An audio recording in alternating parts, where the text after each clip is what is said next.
Hey guys, welcome back to my channel. If you're new here, my name is Denali and I'm a full-time online reseller, and today I'm here with a video on helpful info on income tax information for resellers. And today I am joined by my dad, who is my tax professional. Thanks for being here, Dad. Happy to be here. Hello, everyone. So he's my go-to person for all things tax related. And so I have some talking points here that I believe will be helpful to everyone for the upcoming tax year. And then we're also going to talk about changes that are happening in 2022. So, all right, you ready for them? I'm ready. Okay, so the first one is, it's the gains from online sales that are generally subject to income tax. What does this mean? What it means is that you're subject only on the net amount you make. So if you buy a product for $30 and you sell it for $50, you're only going to be taxed on what you make, which is the $20 difference. So it's not your gross sales. It's your gross sales net of all your expenses. Okay, and so one thing I'm curious about, a lot of times when people are like, how do I get started in reselling, Denali? I say, start from shopping your own house. There's a lot of things that we don't sell any longer. So what do you do for free inventory? How do you calculate, like, well, what did I pay for this? What's it, Well, I guess there's no such thing as free inventory per se. If you start by shopping things in your own house, perhaps you have receipts, maybe you don't have receipts. You're just gonna have to make a best estimate of what did I pay for this item? And that's gonna become your cost that you subtract from your gross sales. And do we apply that same rule to if we have friends or family who give us, unwanted items, for us to sell? It's the same rule. You basically say, hey, what did you pay for this? Oh, I paid $30. That becomes your cost. Okay, great. The second one would be income tax rates vary based on individual and corporate tax brackets. Well, when you file a tax return, you can either include your business on Schedule C, if you're a sole proprietor, which means you're the only owner of the business. It's either part of your income tax return, or perhaps you formed a corporation and you're running the business through the corporation. Then you file a corporate return. There's different rates depending on your status as an individual. Are you single? Are you married? And how much income did you make? Did you make $30,000, $80,000, $120,000?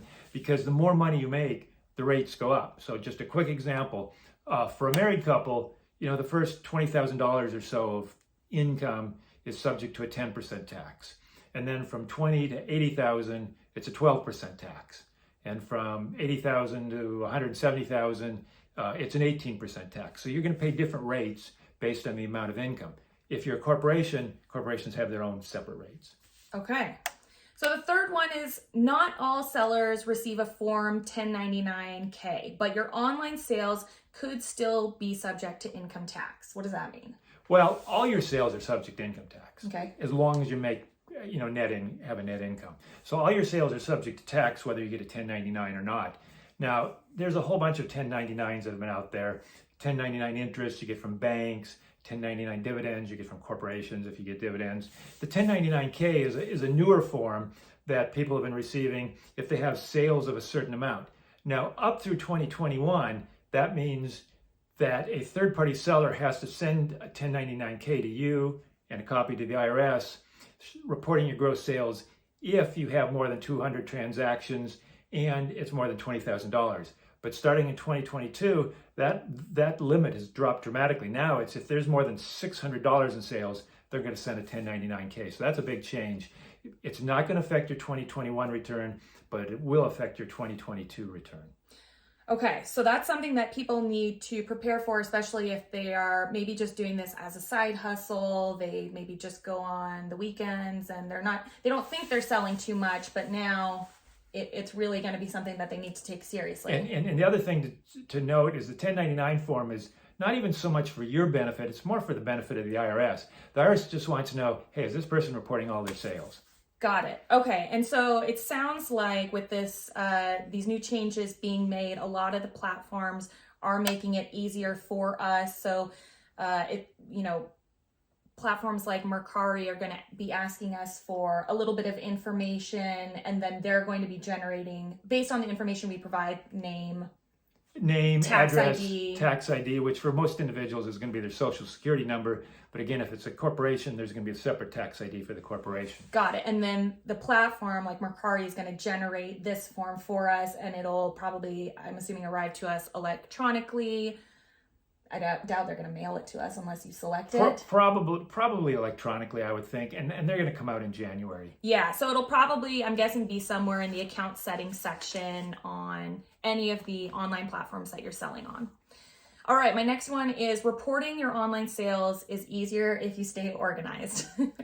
Well, sure, you're going to have, depending on the level of sales you have, you might have just a few sales during the year. You might have hundreds of sales during the year. And so, you have to keep track of that.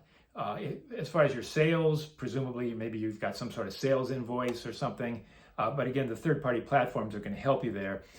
The expenses you incur when you buy merchandise, did you write checks? Do you have receipts for the merchandise? Are there electronic transfers you use to pay for it? You're going to have to keep track of all that because certainly you don't want to overpay your taxes. You want to make sure you get everything there. And it's a lot easier to keep up throughout the year than in December to go back and scramble for, hey, what did I sell back in February? I've been there. I think every small business has, especially their first year. And in terms of, receipts and all of this information that you collect for your taxes each year, how long do people need to be saving this information? The general rule in most situations is 3 years. Okay. So if I file my 2021 tax return by April 15th of 2022, there's what's called a statute of limitations of 3 years. So that goes to April 15th of 2025. Mm-hmm. After April 15th of 2025, you can't change your return, nor can the IRS change your return. Okay. So basically after that, you can get rid of those records.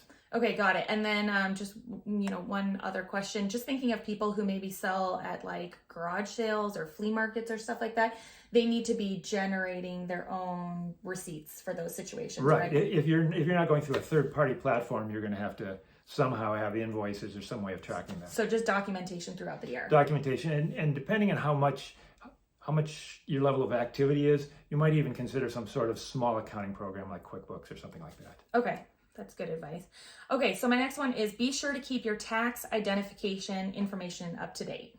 Well, again, for most individuals, that your tax ID is going to be your social security number. But again, if you report through a corporation, Mm-hmm. it's going to be, you have a separate tax ID number for the corporation. So you just have to make sure if you're dealing with a third-party platform, that they have the correct tax ID number. Got it. Or social. Or social, exactly. Okay, so next one is put aside some earnings in case you owe taxes. This is a very important one because for people, the first time they're in business for themselves, what they see is all this money coming in, and it's great. Wow, look at all this money that I'm making. And somehow during the course of the year, that money, you end up spending it or doing something else. And you get to the end of the year and you realize, I made how much? And so now you're going to have to pay taxes on that money. And so you have to have a reserve. I've seen so many small businesses who have an unpleasant surprise their first year. Yeah, I would say in 100% of instances of other small resellers that I've encountered, no one is prepared for the taxes that come at the end of the year. Do you have a recommendation, what percentage people should be putting to the side? Is there a good rule of thumb? Well, yeah, there are some sort of rough rules of thumb. Because keep in mind, when you're an employee, your employer's withholding taxes for you. But as an independent reseller, nobody's withholding taxes. So you've got to be saving that money to make those taxes. Now, this is back to your marginal tax rate. Am I in a 12% tax rate and am I in an 18% tax rate? You need to figure out what your net income is from your business activity and multiply it by that tax rate to get a rough estimate of what your income tax is going to be. Plus, and you got another factor here, and that's what's called the self-employment tax. If you're self-employed, that's essentially Social Security and Medicare. Okay. When you're an employee, your employer withholds all that.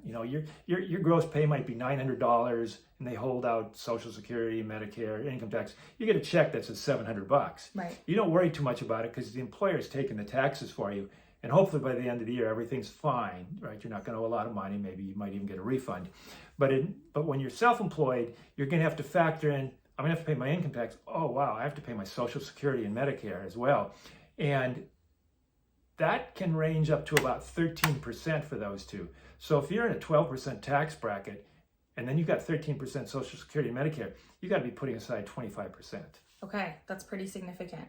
All right, my next one would be consider paying estimated taxes quarterly so that you're always ahead. So for people who are kind of new to doing their taxes, what does estimated taxes mean? Well, what it means is you've stepped into the shoes of being the employer, because as the owner of the business, you're kind of the employee, but you're the employer as well. Again, my example, when you work for somebody else and you get a W-2, they're holding all those taxes out for you.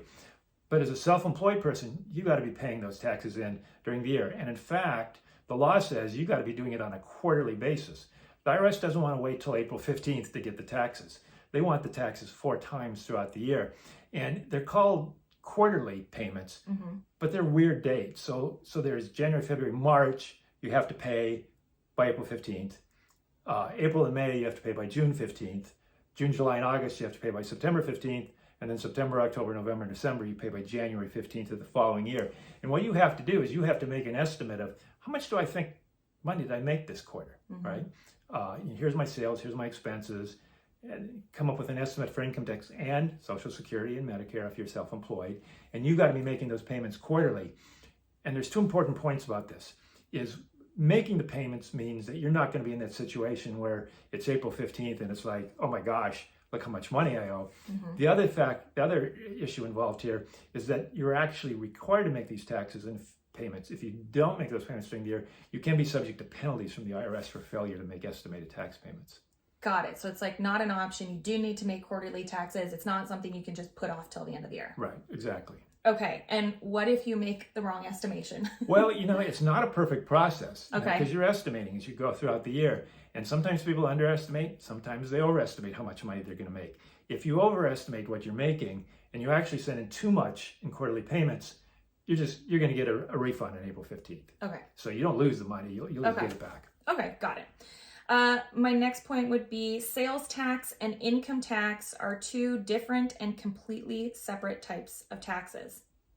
I think I kind of skipped one, so we'll do this one out of order. Okay, well that's fine. That's fine. Well, or maybe I'll ask that one first because they do bleed together. So don't forget about state tax requirements too. Okay, because the estimated taxes are not just to the state. Those are to the federal government. Right. Now, there's 50 states, 41 states have some form of income tax. So I'm going to have to make payments to the IRS, but I might have to make payments to my home state as well. Okay. Unfortunately, these 41 states are not consistent. So I can't say, well, here's the rule for all 41 states. Okay. Some states say you have to make quarterly payments. Some states, like I think Utah, says you don't have to make quarterly payments, but you still have to pay the tax by the end of the year. Okay. And so you're going to have to, estimate what your income is, estimate what your federal tax is, and then estimate what your state tax is. And some states, like Washington and West Virginia, have different systems where they tax you on your gross. It gets a little more complicated. But just the point is, don't forget about state taxes. Okay, got it. So then that was my next question, was the sales tax and income tax are 2 different and completely separate types of taxes. Again, to somebody who's new to doing their taxes, what does that mean? Well, imagine you're as a consumer. Most states have sales taxes. Not every state does. Oregon doesn't. A few states don't have them. But most states have sales taxes. So you go in to buy something, you're going to pay $10 for this item. Oh, but wait a minute. There's sales tax on it. So you're actually paying $10.70. Right. Which is the purchase price plus the sales tax. So now if you're the reseller, you have an obligation to be collecting the sales tax. Now, again, most of the third-party platforms are going to help you there. They're going to collect the tax. They're going to probably even remit it for you to the state. So you don't have to do that. They make it a lot easier. But if you have sales that aren't going through a third party, you're going to have to collect and remit those sales taxes yourself. Okay. And I think I remember you mentioning that for a couple of states, it's kind of different with sales tax. It's Washington and West Virginia. Well, what I'm saying is like the state of Washington, which I'm familiar with. The state of Washington, you have to file a sales tax report.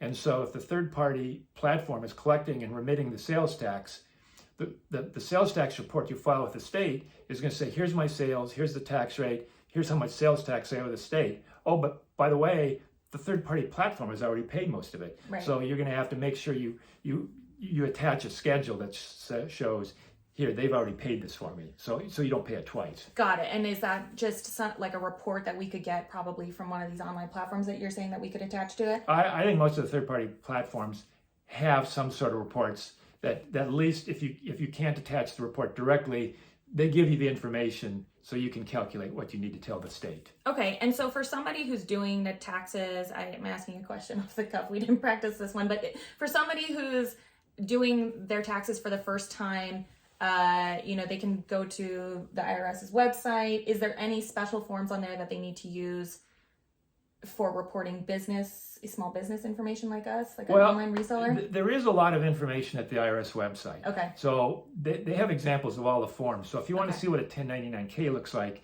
you can go look what a 1099-K looks like. The third-party platform is going to ask you to fill out Form W-9, which is your name and address and tax ID number. You can see all those forms on the IRS website.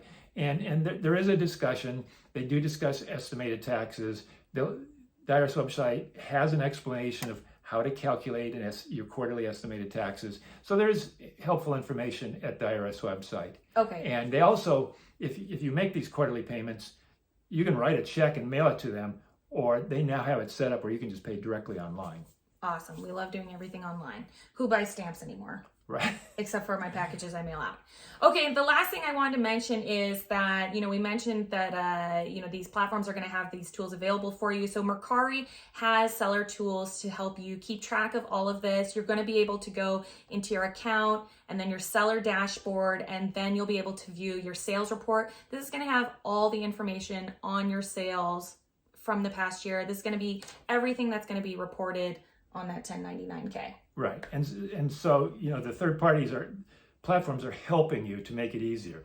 The first time you do this, you may feel a little bit, wow, it's a little bit overwhelming. But once you do it, you're going to pick up on what needs to be done.